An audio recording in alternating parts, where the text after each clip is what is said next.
श्री स्वामी समर्थ. नमस्कार प्रिय स्वामी भक्तांनो. ज्येष्ठ पौर्णिमा अर्थात वटपौर्णिमा हा सण खास सुवासिनीसाठी असतो. पावसाळा सुरू झाला की येणारा पहिला सण म्हणजे वटपौर्णिमा.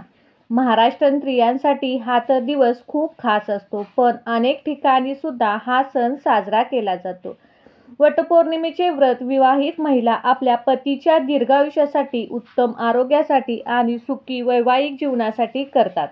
तर आजच्या व्हिडिओमध्ये आपण यंदा वटपौर्णिमा कधी आहे, वार, तारीख, पौर्णिमा तिथी, सुरुवात, समाप्ती तसेच उपवास कसा करावा, वटपौर्णिमेचे महत्त्व, वटपौर्णिमेच्या पूजेसाठी शुभ मुहूर्त असे वटपौर्णिमेबद्दल संपूर्ण माहिती आजच्या व्हिडिओमध्ये पाहणार आहे. त्यामुळे व्हिडिओ कोठेही स्किप न करता शेवटपर्यंत नक्की पहा.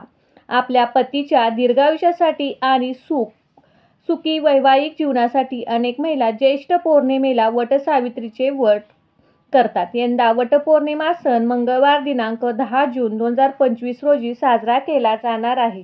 म्हणजे 10 जूनला वटसावित्रीचे व्रत केले जाणार आहे. वटपौर्णिमा तिथी सुरुवातीला मंगळवार 10 जूनला सकाळी 11:35 सुरू होत आहे, तर बुधवारी 11 जूनला 1:33 पर्यंत असणार आहे. वटपौर्णिमेच्या शुभमुहूर्त 10 जून 2025 रोजी 11:55 पासून ते दुपारी 12:51 पर्यंत असणार आहे. असं हे पूजेसाठी सूर्योदयापासून ते दुपारच्या वेळेपर्यंत उत्तम आहे. त्यामुळे सकाळपासून ते दुपारपर्यंत हा कालावधी तुम्हाला वडाची पूजा करता येईल. आपल्या महाराष्ट्रामध्ये वटसावित्रीचे व्रत ज्येष्ठ पौर्णिमेला केले जाते. तसेच देशभरात इतर सर्व भागात वटसावित्रीचे व्रत हे केले जाते. पंचांगानुसार महाराष्ट्रात 10 जूनला ज्येष्ठ पौर्णिमा चे व्रत पाळले जाणार आहे. सनातन धर्मात अनेक विवाहित स्त्रिया आपल्या पतीच्या दीर्घायुष्यासाठी ज्येष्ठ महिन्याच्या पौर्णिमेला वटसावित्रीचे व्रत पाळतात. या दिवशी आपल्या पतीच्या दीर्घायुष्यासाठी व सुखी संसारासाठी दिवसभर निर्जरी उपवास केला जातो. निर्जरी म्हणजे काही न खाता पिता त्रिरात्री स्त्रीव्रत ज्येष्ठ शुद्ध त्रयोदशीपासून सुरू होते व 3 दिवस उपवास करणे शक्य नसते. म्हणून या दिवशी पतीच्या दीर्घायुष्यासाठी पत्नी हा उपवास करते आणि वडाची पूजा करून 7 जन्मासाठी हाच नवरा मिळावा ही प्रार्थना करते. आता बऱ्याच ठिकाणी पौर्णिमेच्या दिवशी स्त्रिया दिवसभर उपवास करतात. काही ठिकाणी अशी पद्धत आहे की वडाची पूजा होईपर्यंत सकाळपासून उपवास ठेवला जातो. वडाची पूजा एकदा का झाली की मग उपवास सोडला जातो. आमच्याकडे ही अशीच पद्धत आहे. सकाळपासून फक्त वडाची पूजा होईपर्यंत उपवास ठेवतात. आम्ही काही न खाता पित नाही. एकदा वडाची पूजा केली की मग त्यानंतर उपवास सोडतात. 12-1 पर्यंत जरी उपवाशी राहणे शक्य आहे.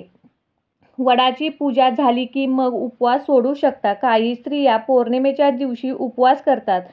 तशी तुमच्या भागात पद्धत आहे त्यानुसार तुम्ही धार्मिक मान्यतेनुसार हे व्रत केल्याने पतीच्या आयुष्यातील सर्व अडचणी दूर होतात. वटसावित्रीच्या आख्यायिकेनुसार वटाच्या प्रभावाने सावित्री देवीला पती सत्यभामाला मृत्यू देवता यमाने जीवदान दिले. याशिवाय हे व्रत ठेवल्याने वैवाहिक जीवनात येणाऱ्या समस्यापासून ही सुटका मिळते. या दिवशी व्रत करणाऱ्याला अत्यंत महत्त्व आहे असे मानले जाते. सुवासिनी स्त्रिया या दिवशी आपल्या पतीच्या आयुष्यासाठी व पती त्यांना 7 जन्मासाठी मिळावा यासाठी सावित्री देवीची कृपा ही त्या जोडप्यावर राहते. वटसावित्रीच्या खोडात विष्णू, मुळात ब्रह्मा आणि फांद्यात शिव विराजमान आहेत आणि वडाच्या झाडास बऱ्याच फांद्या पारंब्या असतात. याला सावित्री मातेचे रूप मानले गेले आहे. यामुळे वृक्षाची पूजा केल्याने आपल्याला देवाचे आशीर्वाद मिळतात असं मानलं जातं. मनातील इच्छा पूर्ण होते. संतान प्राप्तीसाठी सुद्धा स्त्रिया वडाच्या झाडाची पूजा करतात. वडाच्या झाडाने आयुष्य हे अखंड असते. पौर्णिमा तिथी वटवृक्षाच्या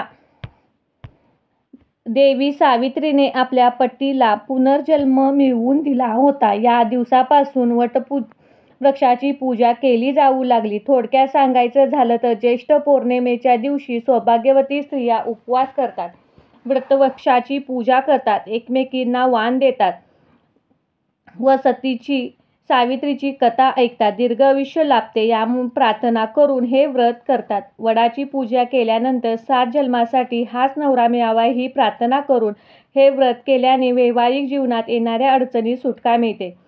पती पत्नीच्या नात्यात गोडवा निर्माण होतो. वटपौर्णिमेच्या दिवशी वडाच्या झाडाची पूजा करण्याचे धार्मिक महत्त्व आहे. त्यामुळे वटपौर्णिमेच्या दिवशी सुवासिनी स्त्रिया सकाळी लवकर उठून स्वच्छ स्नान करून आपली रोजची देवपूजा करावी. त्यानंतर व्रत करावे. त्यानंतर तुम्ही वडाच्या पूजेची तयारी करू शकता. वटपौर्णिमेच्या दिवशी वडाची पूजा करण्याला अत्यंत महत्त्व प्राप्त आहे. त्यामुळे वडपूजेची सर्व काही साहित्य लागते ते आपण काढून घ्यावे आणि वटपूजेचा मुहूर्त पाहून वडाची पूजा करायची आहे. यावेळी सुवासिनी खास साज शृंगार करायचा आहे. 16 शृंगार करून भरजरी साडी व रेशमी साडी विवाहित स्त्रिया परिधान करतात. हातात बांगड्या, कपाळी टिकली, भांगात कुंकू, मंगळसूत्र, पायात जोडवी, पैंजण असा साज शृंगार करून ही पूजा करण्याची मान्यता आहे. त्यामुळे तुम्ही सुद्धा येत्या वटपौर्णिमेला छान असे तयार होऊन छान साडी साज शृंगार करून वडाची झाडाची पूजा करा. तर अशा प्रकारे सर्व स्त्रिया वटपौर्णिमा साजऱ्या करतात.